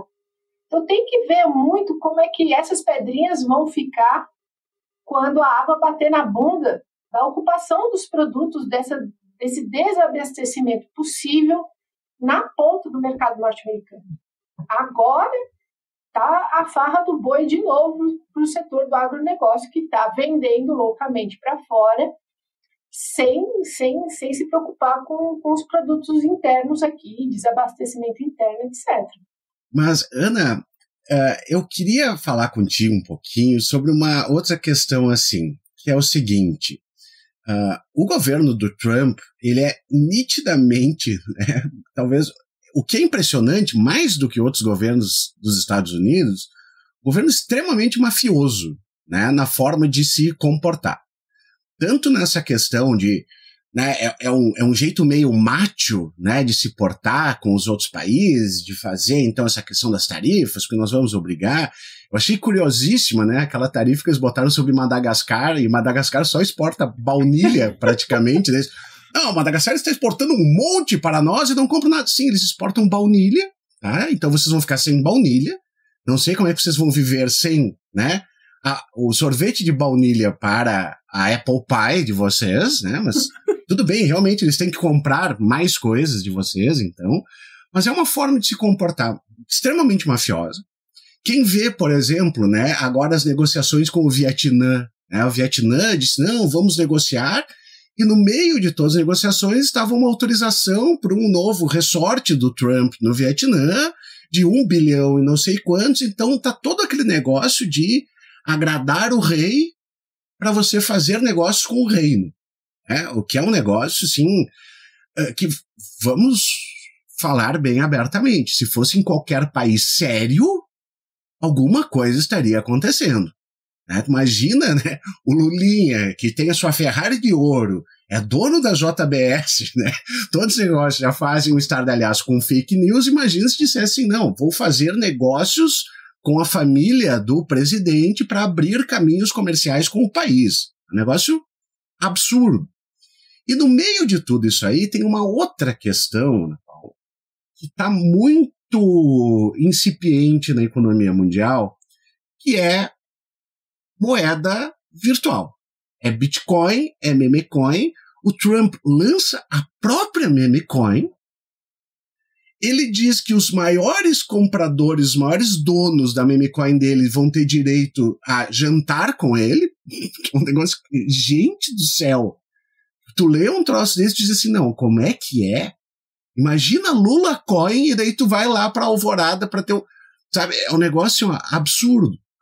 Mas tem muita coisa, né, dessas moedas, né, essas moedas virtuais, de Bitcoin, de memecoin, de, enfim, todas elas ali, que estão rolando bastante, né, e eu queria saber como é que tu pensa disso aí, porque ele perdoa o cara lá da Silk Road, né, que é um grande dono de Bitcoin. O Musk tem muito interesse nisso aí também, né? Aquele negócio, não, vamos nos livrar das garras do Estado. Um grande dono de moeda é o próprio governo dos Estados Unidos, principalmente por causa de apreensões, né? Então eles têm uma grande quantidade. E assim, como é que fica toda a questão de mercado mundial com esse negócio quando a gente fala de bilhões que estão rolando, talvez mais, né? Em termos de economia. Porque a gente sabe para que serve isso aí, né, Ana Paula? Uhum. Por que tu não quer dinheiro, né? O dinheiro de verdade, que não é tão de verdade assim, mas enfim, né? É o dinheiro mais de verdade que a gente tem para conseguir um troço desse com menos amarras, com menos fiscalização, que já diminuiu nos Estados Unidos a fiscalização sobre esse tipo de ativo, né? É tudo parte desse jogo mafioso do Trump mesmo, é para alegrar os tech bros que estão o tempo todo exatamente fazendo também esse tipo de... Poxa, não é nem especulação, porque quando um cara chega e diz comprem agora e o preço da tua moeda vai lá para cima, chega a ser outra coisa, né? É esquema de pirâmide mesmo, assim. Então, em que pé a gente tá, assim, no mundo em relação a essa questão desse tipo dessas moedas virtuais, de Bitcoin, das várias memecoins, etc. e tal? Olha, se a gente for, né, você até falou dos pedalinhos do Lula, né? Ai, meu Deus, se o Lula, né, tivesse a Ferrari de ouro, ele sem ter já é, né? Mas o Lula, ele é o cara que tem alguma pretensão, por mais que a gente saiba que elas são bem rasteiras, assim, dentro das possibilidades da necessidade, ele é um cara ainda que se propõe a algum debate, né, de direitos humanos, etc., né? E o Trump, ele é uma figura que só podia ter nascido desse capitalismo selvagem mesmo, né? Esses dias a Letícia Cesarino tinha postado na internet, né, uma tabela, né, que hoje em dia o jovem ele não é antissistema no sentido de anticapitalista, ele é antidemocrático, Então a gente retoma, né, as origens do capitalismo tardio, né? Democracia para inglês ver, né? Lá, quando o capitalismo já se estabelece, ele percebe que se a democracia funcionar de fato, o capitalismo não vai continuar existindo, porque se todo mundo democraticamente exigir avanços sociais, o capitalismo perde a função social dele, que é a propriedade privada, que é a concentração de renda. Então, o capitalismo ele vive muito melhor sem democracia do que com democracia, e mesmo essa democracia meia sola que ele se propõe. Então, o Trump ele vem como antissistema dessa democracia. Ele é o antissistema da democracia, mas não do capitalismo. Ele é o capitalismo sem democracia. Estou tentando terminar essa semana de traduzir um texto. São 2 falas do Alain Badiou, na época que o Trump ganhou a primeira eleição lá nos Estados Unidos, tentando dar conta desse capitalismo que ele chama de fascismo democrático. Porque é isso, né? Você está chamando de mafioso, porque eu sei que eu sou a rainha do 18 de Brumário, e eu falo de 18 de Brumário a cada 10 palavras, mas é o Luiz Bonaparte, né? O cara desviava é corrupção, é salsichão, é todo tipo de coisa que tem essa ligação espúria com a massa, é dinheiro desviado. Por quê? Porque ele não é contra o capitalismo, ele só é contra a democracia. Né? Eles queriam acabar com a faixa de Gaza para transformar aquilo num resort. Então, assim, mas aquilo chama a atenção da gente, aquilo é impossível para a gente, porque, no final das contas, somos nós que estamos defendendo a democracia nesse sistema. O capitalismo mesmo, ele só está interessado em fazer a máquina continuar moendo salsicha. Quem defende a democracia é essa franja, né, que hoje em dia a juventude é contra a democracia, ela é antissistema porque se vendeu que o sistema é democrático, não é que ela é antissistema porque ela é comunista, né? E quando apareceu ele taxando a Ilha dos Pinguins, Madagascar, a primeira coisa que eu pensei foi nele tentando sinalizar que não haveria possibilidade de evasão fiscal, evasão de divisas, né, paraísos fiscais. Né? Porque é ridículo realmente, mas se você veda qualquer lugar do mundo, você não pode originar um desvio, uma triangulação fiscal. Né? Então sim, ele é mafioso porque talvez a gente esteja olhando, né, para o abismo do capitalismo. Né? Quando a gente fala que o capitalismo ele viveria muito melhor sem democracia, é porque se você tiver um estado de coesão altamente violento e os negócios continuarem funcionando, é muito superior do que debater politicamente melhorias, direitos transexuais, que ele está acabando com todos, direitos de universidade. Então, ele está fazendo todo o pacotaço, né? Aí, é interessante notar que antes das eleições finais nos Estados Unidos, o chefe do gabinete do primeiro governo Trump veio a público, eu não sei se vocês lembram, para falar que o Trump era nazista. Ele falava abertamente sobre o Hitler, que ele admirava o Hitler, etc, etc, etc. E que ele não conseguia entender que as pessoas não eram leais a ele, mas ao Estado. E que o Trump procurava pessoas leais a ele. E ele está fazendo isso. Então, assim, ele tem a sua inteligência. Ele está colocando só os baba-ovos atrás dele, né? Qualquer um que fala, esse é o grande presidente, Donald Trump, maravilhoso, né? Nascido, etc, etc. Eles usam um broche para mostrar lealdade ao presidente. Ele é cafona. Ele é autocentrado, ele é o Rei Sol, né? Ele posta uma foto dele como Papa. Então, assim, é uma figura narcísica, vamos ser honestos. Né? Ele tem a perversão do narcísico. O mundo não existe, o mundo existe para ele, não tem uma alteridade ali. Então, ele é todo o perfil do narcísico, do sociopata. Né? Vamos ser muito honestos.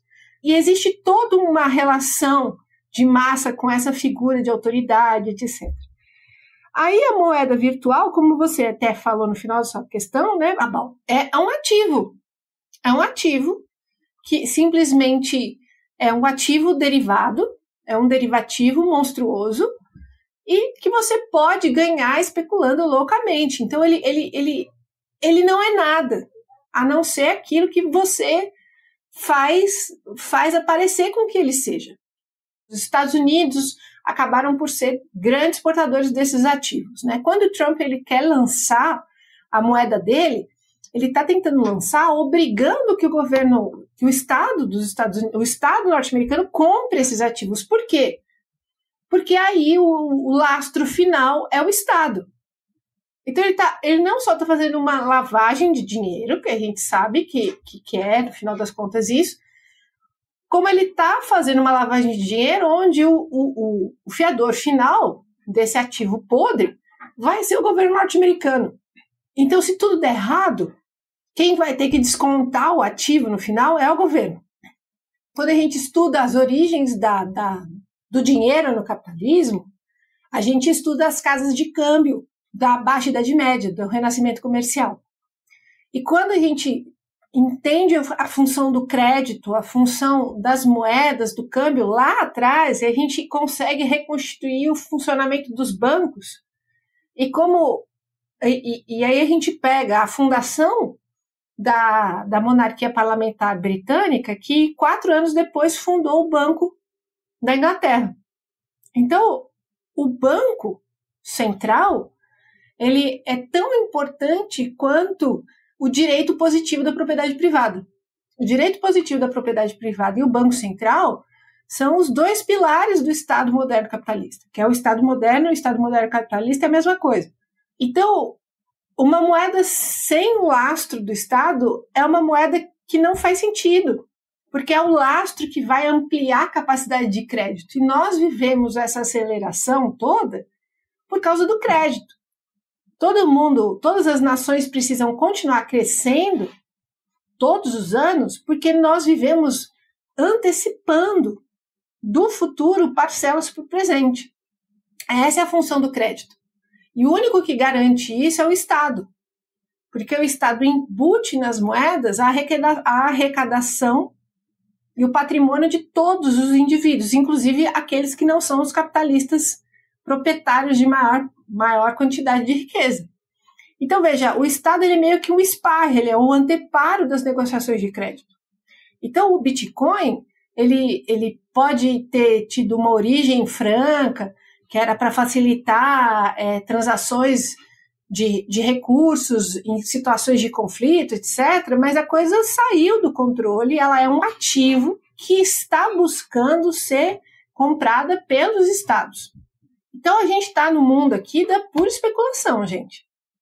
Para mim, a ficção científica tem, sim, aquele papel não é de dizer do futuro, né? Ela já antecipa situações que vivemos no presente. Para mim, tudo que a gente está, né? A gente fala do Mad Max, para mim é um puro Metrópolis, né? Do Fritz Lang, né?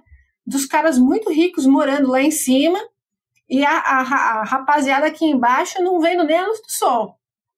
Né? A gente está nesse nível de distopia, né? Os caras estão ganhando dinheiro em cima da especulação de um derivativo que não significa nada além de uma chave codificada, né? E quando está em baixa é porque todos eles já venderam na alta. Então, a gente tem que tomar muito cuidado. Se você quer ganhar dinheiro com alguma coisa, invista em títulos do Tesouro. Ouvinte do Vira Casacas, invista em títulos do Tesouro. Vai lá no aplicativo do seu banco e compre títulos do Banco Central, né, do Tesouro Nacional. Não invista em bitcoins, não invista em pirâmides, porque você é peixe pequeno, você é o último a saber quando a coisa perdeu um valor de mercado. Você sempre será o último, não é porque você é o infeliz, é porque você é pequeno. Invista em camisetas da Insider, Gabriel de Fã. Insider. Cara, assim, ó, eu tava conversando com uns amigos esses dias e justamente essa frase, essa ideia brilhou, assim, que é, cara, quando um esquema assim pinta para ti, é porque ele já tá fudido, né? Já. Então aquela coisa da moeda, veja bem, moeda meme do Milei na Argentina. Nossa, né? Sim. Aí um cara começa a chorar porque, afinal de contas, ele investiu não sei quanto e perdeu não sei quanto.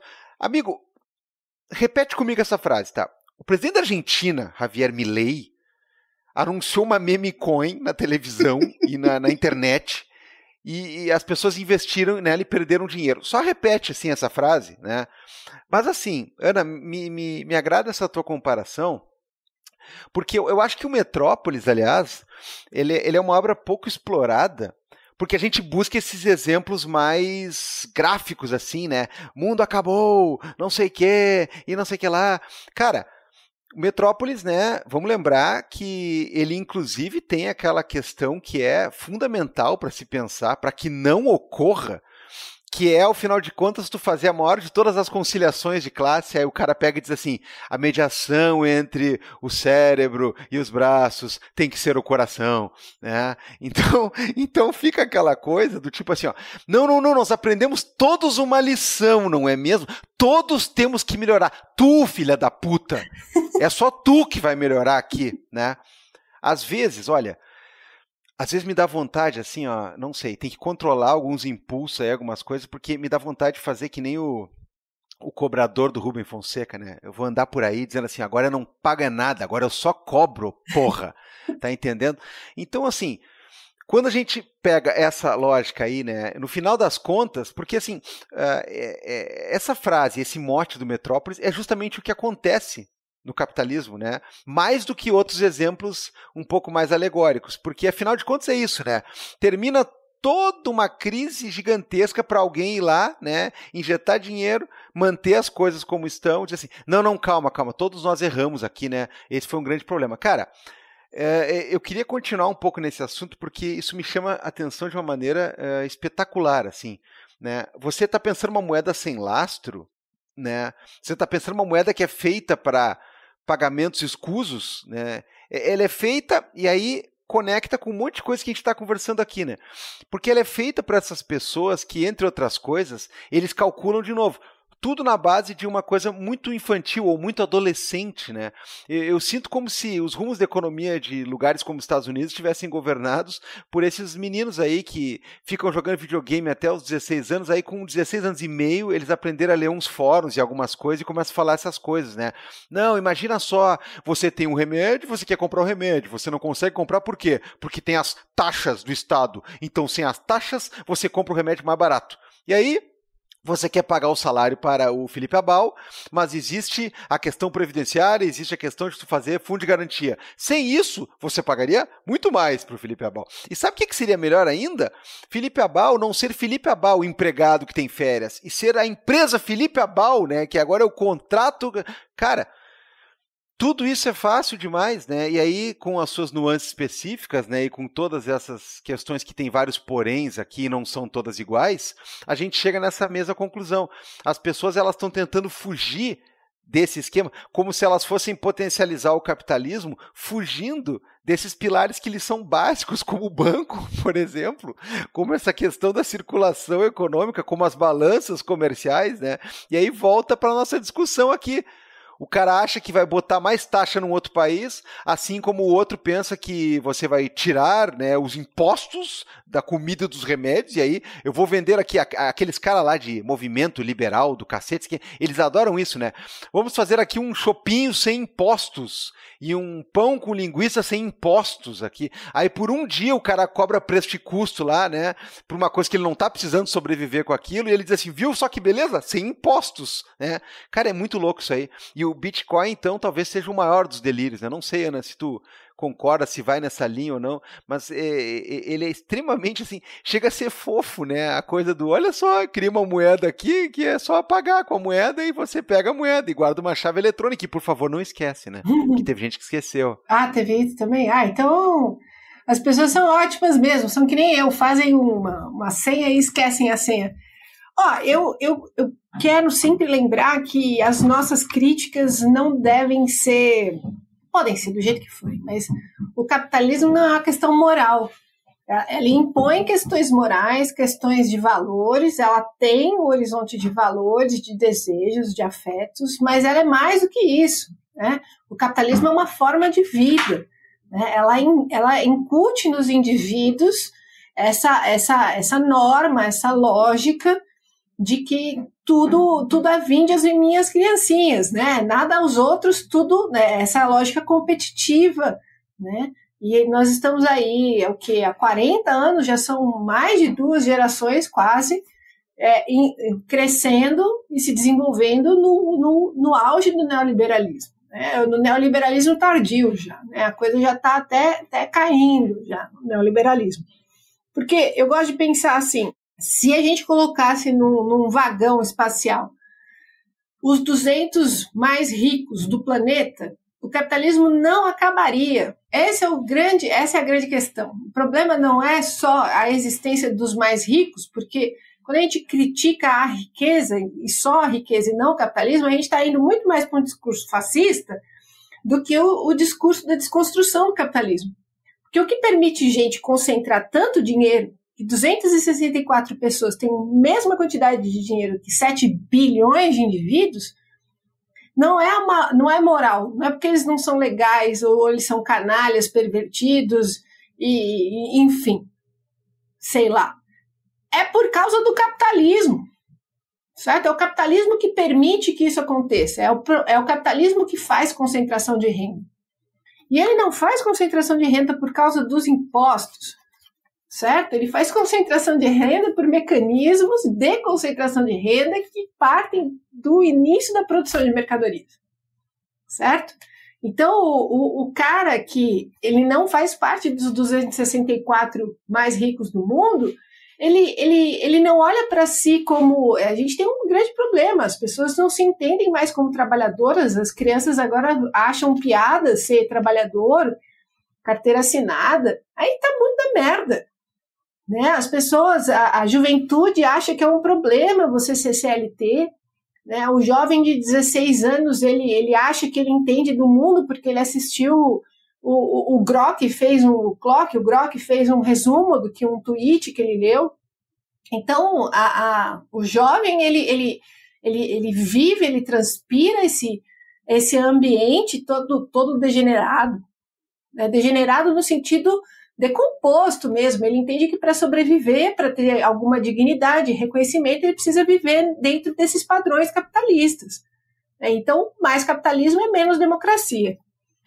Então, é esse mesmo indivíduo que não se identifica com classe, como um fudido, que ele vai achar que mais mercado é melhor para ele, porque ele leu lá o Adam Smith falando que desejos egoístas, virtudes coletivas, que sem o Estado, aí sim o capitalismo ia reinar.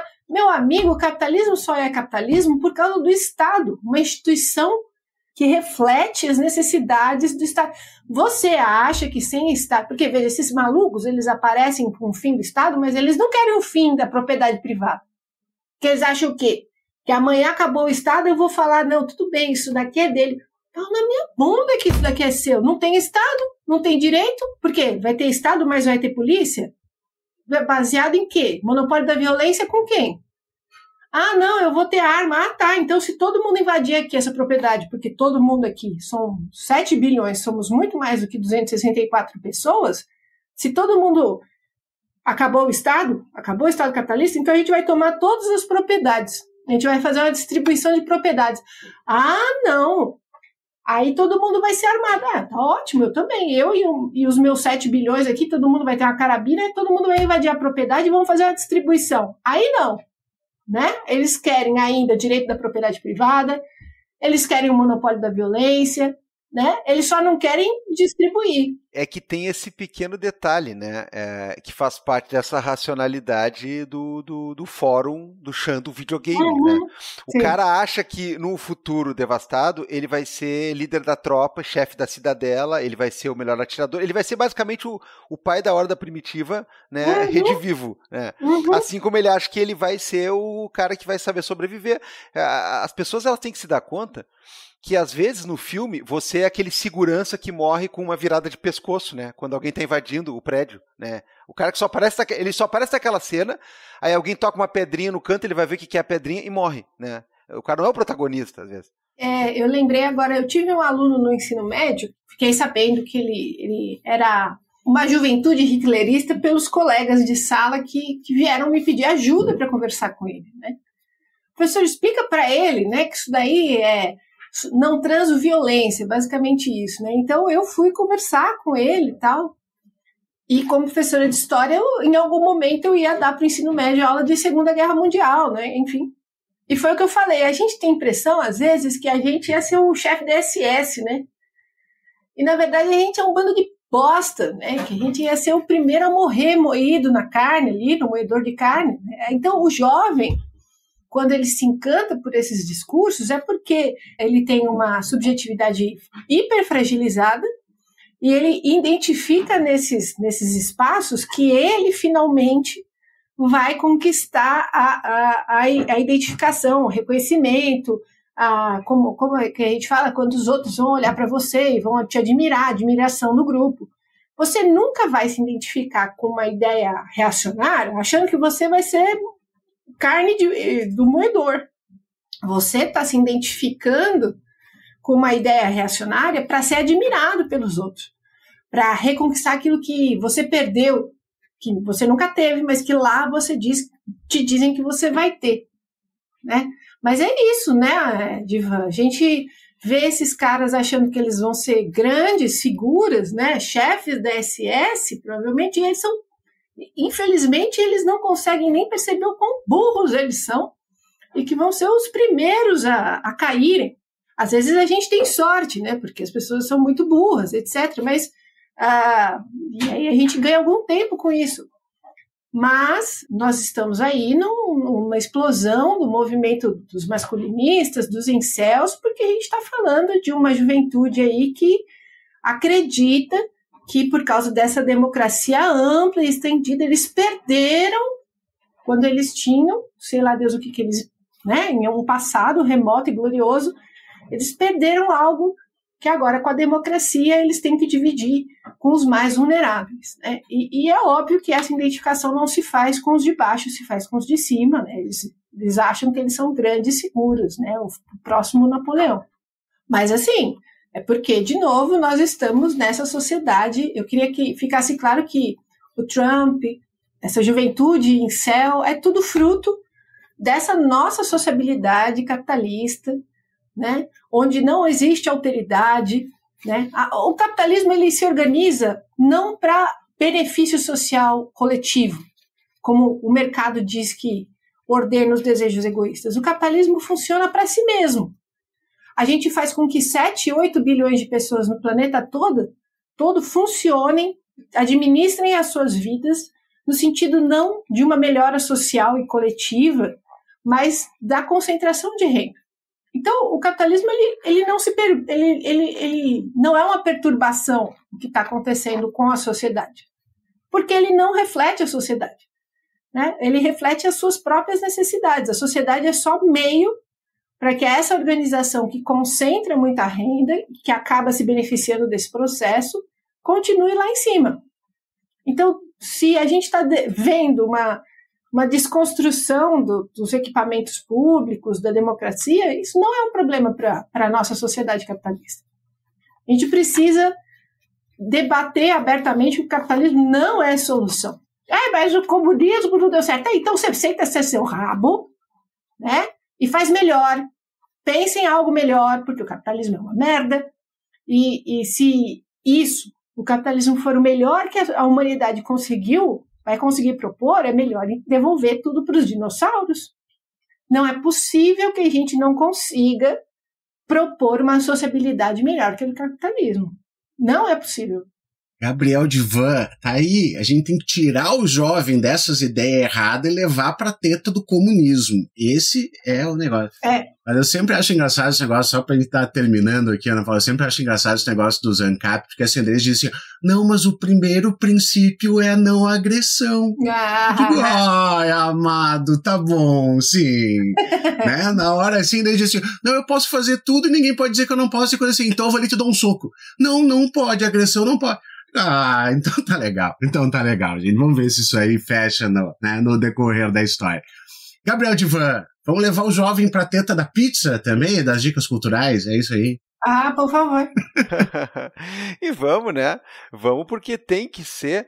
Então agora a gente vem para as nossas dicas culturais aí, com o apoio sempre do Artesão, pizzas artesanais pré-assada. Lembra que pizza não é para ficar passeando quentinha pela cidade, é para ficar quentinha no seu forno onde você quiser. Então, o que acontece, né? A gente tá aí com a Ana Paula aqui e você está nos escutando. Se você estiver em Porto Alegre, região metropolitana ou Criciúma, diz assim: escutei a Ana Paula lá falar um monte de verdade sobre o capitalismo e a economia e o jovem. E aí você não paga a teleentrega do artesão. Aí é bonito, né? Aí é bonito. Muito mais que pizza, muita coisa deliciosa lá, Felipe Abal. E aí? O que o senhor tem de dica essa semana pra gente? Cara, como eu falei na semana passada que eu só ia ver Beleza Fatal e não ia fazer mais nada, eu basicamente só fiz isso. Mas assim, antes de dormir, eu gosto de sempre ter um romancezinho, assim, uma coisa levinha pra ficar lendo, e daí pega no sono, e daí fica 6 meses lendo a mesma coisa. Pra ficar lendo, né? É que o senhor tá dizendo assim, ó, antes de dormir, um romancezinho, tá bom, tudo bem. Não, isso é coisa de jovem. Isso é coisa de jovem, gente. Não. E eu terminei pela segunda vez, então, cara, um livro que eu acho bem divertido, bem legal. E a Ana Paula estava falando ali de Idade Média, de também como a gente sempre se imagina como, né, o nobre. Se você é cavaleiro, né, tu nunca vai ser o servo lá, tu sempre vai ser um cavaleiro, tu sempre vai ser um nobre, tu sempre vai ser Você nunca vai morrer de bicheira. Não, né? E eu terminei de ler agora pela segunda vez, eu reli, porque fazia muito tempo que eu tinha lido pela primeira vez, Os Pilares da Terra, do Ken Follett, né, cara? E é um livro bem divertidinho, bem legal, assim, porque tem todas as histórias, né? Tu vai ter a questão da arquitetura medieval, que é bem legal, tu vai ter essas relações dos nobres, tem o vilão caricato, assim, aquele cara que é muito, muito ruim, que faz as piores coisas, mas é uma leitura extremamente agradável. Então, assim, se você tá que nem eu, tipo, tem vezes que tu só quer um romance de cavalaria mesmo, assim, pra não ficar muito pesada a cabeça, quer alguma coisinha pra ler antes de dormir, é muito bacana. E tem o seriado também dos Pilares da Terra, que é muito bom, tá? Então, se você não estiver com saco de ler, mas eu sugiro que leia. Minha dica é essa aí, Gabriel, de ver Os Pilares da Terra. Os Pilares da Terra, cara, que loucura, velho. E esse seriado tá em streaming ou tem que cavar a internet? Acho que só meios alternativos, assim. Alternativos, meios alternativos. Tipo contos de fada da TV Cultura, assim, uma coisa meio BBT, assim. Ele é mais antiguinho, assim, mas ele é muito bem feito. Também faz tempo que eu assisti ele, vou rever uma hora dessa. Que beleza, que beleza. Eu também tô na pilha de revisitar aqui. É o que eu tenho feito aí nos últimos tempos, né? Na última semana, principalmente, e eu tô reassistindo a terceira temporada ou também chamada de O Retorno de Twin Peaks, cara. Eu acho que é um bom momento, né, para homenagear o nosso grande David Lynch, né? Fizemos até programa em homenagem a ele, né, dada a sua passagem aí no início do ano. E eu não tinha visto o Twin Peaks, as 2 temporadas originais, o filme, aquele compiladão de cenas, né, que era para ser do filme, mas não é, que aí montaram como se fosse um filme também. Isso tudo eu já revi várias vezes. Agora, eu não tinha, desde lá de 2017, quase 10 anos, portanto, eu não tinha revisto essa terceira temporada. E, cara, assim, ó, eu acho que ela envelheceu melhor do que eu imaginava, né? Algumas coisas que eu me lembrava de não ter batido muito, assim, eu gostei bastante, né? Mas algumas das coisas que eu me lembro de não bater muito legal, agora, para mim, bateram melhor. E é claro, né, cara, é incrível a gente olhar para a trajetória desse homem, né, do David Lynch, e pensar o seguinte, cara, ele teve uma explosão de sucesso, né? Ele já tinha feito outras obras antes, mas eu acho que a grande explosão dele, onde ele entra marcantemente na cultura, né? Como um todo, de maneira geral, é Twin Peaks, né? Não digo que é a melhor obra dele, mas é onde ele está mais simbolizado do que nunca, principalmente naquele começo lá, né? Final de anos 80, início de anos 90. E aí o cara termina a vida, inclusive, voltando para isso, e aí eu vou ser obrigado a dizer uma coisa, né? É claro que como fã da série, eu gostaria de ver alguma coisa até um pouco mais... Eu estava preparado para uma nostalgia, eu estava preparado para ser fisgado, né? Eu estava preparado para ser agradado enquanto fã, mas ele acaba fazendo uma coisa que só poderia ser o que ele ia fazer, que é entregar mais confusão, mais perguntas, abre mais leques inimagináveis, e aí no fim das contas, né, aquela coisa de, nossa senhora, tanta coisa que eu esperei 25 anos para ver de novo. Pois é. Não seria ele se ele chegasse e só entregasse, né, uma coisa confortável, uma coisinha light e tudo mais. Não. Ele entrega uma outra coisa e ainda bem, né? E ainda bem, é por isso que talvez eu estou gostando até mais do que eu gostei na primeira vez que eu assisti. Então, Twin Peaks, também chamado de O Retorno, ou para os íntimos, 3ª temporada. E aí eu não sei qual é a streaming que tá. Eu vi que as coisas dele, eu acho que Twin Peaks inteira ia voltar no MUBI, se eu não me engano, como uma homenagem. Mas eu não sei se tá ou não tá. Mas o fato que tá aí. Se você quiser, ela tá, né? Ela tá no seu coração. Se você se esforçar, você vai achar. Tem canais, exatamente. E falando nisso, né, Ana Paula, o que você tem de dica ou dicas para nós? Eu ouvi vocês falando, olha, eu sou bem triste, assim, na minha parte cultural, né? Então, eu tô tentando assistir a novela e não estou conseguindo, porque eu dou aula à noite, olha que beleza. Mas eu terminei de assistir a série, o prequel da Duna, né? Eu não sei o nome que tem E assim, é uma parada muito maluca, assim, deu vontade de ler os livros, assim, porque eu finalmente entendi o Duna porque eu assisti o seriado. Talvez fosse melhor fazer um filme do seriado e, enfim, etc. Achei muito legal, entendi ali os 2 filmes do Villeneuve, que vai ter mais um agora. E eu acho que, como todo mundo também, eu assisti The Pitt como se fosse biscoito, né? Assisti loucamente. Estava muito querendo ser consultada pelo doutor ali, nossa senhora, eu sou capaz de fazer isso aqui também, eu vejo sangue e desmaio. Enfim, eu estava assistindo essas coisas e o Abal falou que ele leu o livro, né, de conforto emocional lá, Os Pilares da Terra. Eu já tentei ler A Montanha Mágica umas 4, 5 vezes, cara, e eu paro sempre no mesmo lugar. Quando eles estão lá em cima do cactus do sanatório, olhando toda aquela branquidão, e aí eu paro de ler. Toda vez eu leio do começo e paro no mesmo lugar. Eu acho que eu continuo no sanatório lá com eles. Deve ser alguma coisa assim. Não consigo sair daquele lugar. Um dia eu termino aquele livro, um dia. Muito bom. O Duna Profecia, e o livro é muito legal. O primeiro, assim, pelo menos foi o que o cara parou me dizer. Ele só leu o primeiro, o resto é muito adiante. Lá no 5 eles chegam, não sei o quê. Digo, não pretendo chegar no...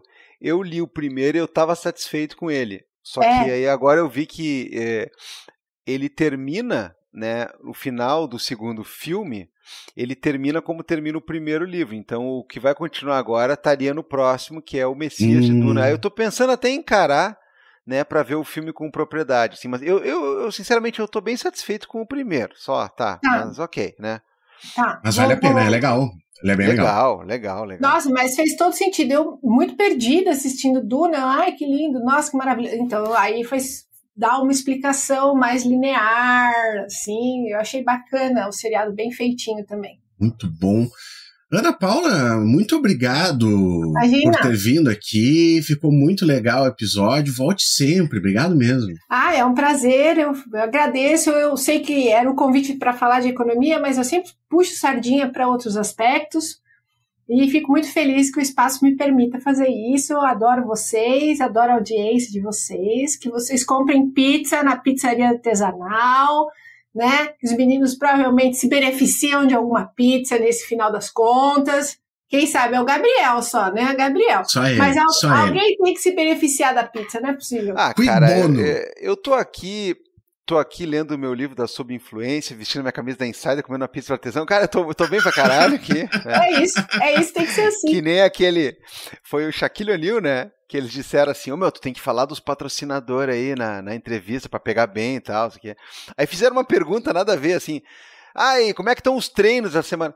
O treino tá legal, mas é massa que eu tô aqui com o meu Reebok tomando uma Pepsi. O cara meteu uma assim, completamente fora do ar, assim. Ai. Bem desse jeito.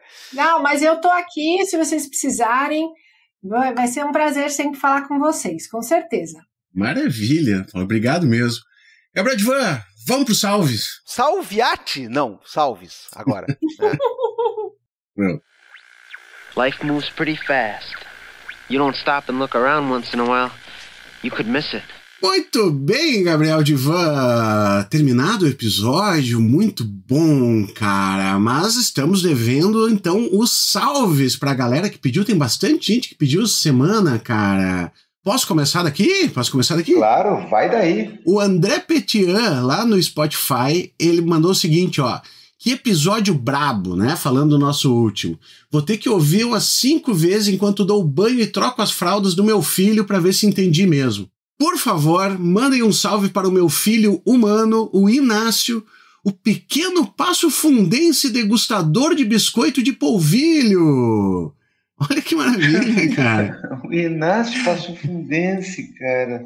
Que coisa. E ainda aproveito para pedir um salve para a galera da medicina da UFFS de Passo Fundo, especialmente para o Guilherme Jacob.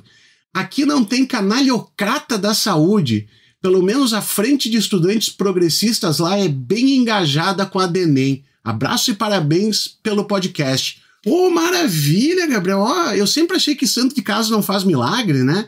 Em Passo Fundo a gente não existe assim, tá aí, ó. Às vezes aparece. Bom, qualquer hora eu dou um alô pra galera lá, eu vou dar uma corrida na pista do quartel lá e tal, e aí passo abanando lá. Pô, lá realmente, cara, a galera que eu sei, né, que saiu de lá, né, sempre uma galera muito ligada, muito bacana aí, então tem que mostrar, cara, tem que mostrar que tem ouvinte em Passo Fundo também, tem que mostrar que tem médico aí que tá com a gente também, né? E é verdade, tem alguns, coisa boa.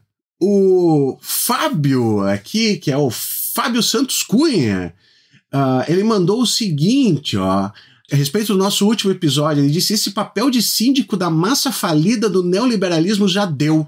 Porra, maravilha, perfeito. Se der, mandem salve. Escrevo do Rio, me chamo Fábio, ouço e apoio vocês desde 2018. Olha o que tu falou lá no início do episódio, Gabriel.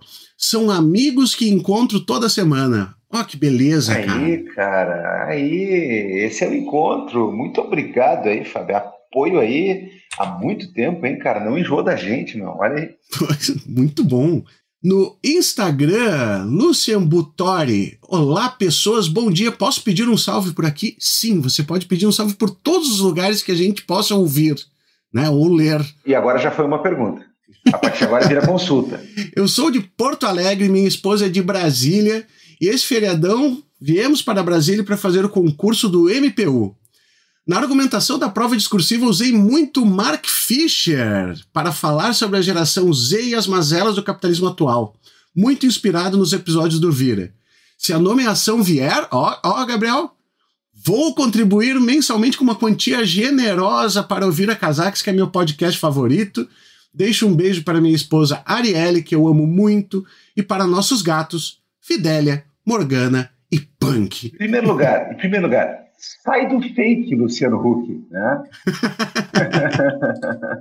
Olha, estamos torcendo por essa nomeação mais do que nunca aí agora, hein? Não, a gente já quer o bem dos nossos ouvintes. Aí quando ainda vem um trocinho, já quer natural. Você tinha a minha curiosidade, agora você tem a minha atenção.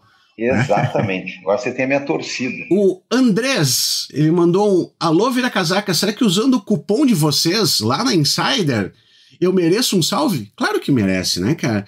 Ó, também tem uma galera que usa o cupom da Insider, quando vai lá na loja do Carecão, diz assim, ô pessoal, rola um linkzinho aqui pra cair, né, pingar um trocinho pra vocês. Poxa, já ajuda pra caramba, assim, obrigado, gente, merece salve sempre. Será que a pessoa que é inteligente e compra na Insider, né, produtos de qualidade, assim, e ouve Vira Casacas e tudo mais, será que é uma coincidência? Acho que não. Faz muito sentido, não é à toa, não é à toa. E, por fim, aqui, Gabriel Divan, papéis amarillos? Te respondeu, né? Mas eu copiei aqui assim, porque te respondeu dizendo: um dia você descreveram o tiozão marxista da Harley e eu mandei para um amigo ortodoxo e o apelido pegou. Tá? Então, o senhor ajudou no apelido de uma pessoa, tá? Por favor, mandem um viva pro Giovanni eu acho que tá escrito ortodoxo, mas acho que é ortodoxo vascaíno e fã do Vira Casaques. Poxa, mas é o combo do sofrimento esse aí, né, meu? Deus odeia o Vasco. Por que Deus odeia o Vasco, Gabriel? Nosso Vascão tá foda, velho. Tá foda o negócio. Então, assim, ortodoxo, né? Ou seja, ele vai na Harley do marxismo, ele vai na cerveja artesanal do Ducati, né? E ouve o AC/DC do Medzaros, né? Essa é a trinca. Mas vamos mandar um viva, né, cara? Porque é isso aí, o apelido pegou, que bom que o pessoal, né? O pessoal vai na brincadeira também, porque deve ter gente que ficou meio maguari, né? E aí tanto faz, né? Tanto faz. Então um abraço aí e dias melhores agora, mas eu não sei, né, cara? Fernando Diniz, né? Pardal. Complicado, né? Complicadíssimo. Muito bem, Gabriel. Da minha parte, é isso aí. Temos um vira-casacas? Temos, e eu diria, somos homens inocentes, cara. Somos homens normais. Perfeito. Vamos dar um tchau pra galerinha. Tchau, pessoal. Tchau, prejudicada. Não olhe para trás.